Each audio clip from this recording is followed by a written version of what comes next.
Hello everyone and welcome back to another video from Crazy Gamer. In this video, I'm going to show you how to log into your existing account on the Clash of Clans game. So let's get started right away. First of all, open up the Clash of Clans game on your device, and once you open it up, you will be taken into your clan village. Now from here, if you wish to log into your existing account, then simply tap on the gear icon at the bottom right corner, which will open up the settings page. Now you can tap on the Supercell ID option, which will then open up the login section. Tap on the login to Supercell ID button and then tap on continue, and you will now be asked to enter your email address.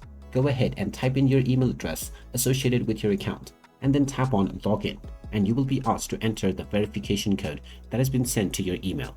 Go ahead and check your inbox and you will find your verification code. After typing in this verification code and proceeding forward, you will be logged into your account through Supercell on the Clash of Clans game right away, and your previous progress will now be reverted into your account. And there you have it.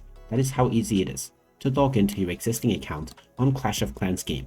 If you find this video helpful, make sure you hit that like button and subscribe to our channel if you haven't done so already. Also ring that notification bell to never miss another update from us. Thank you for watching, and I will see you again in the next video.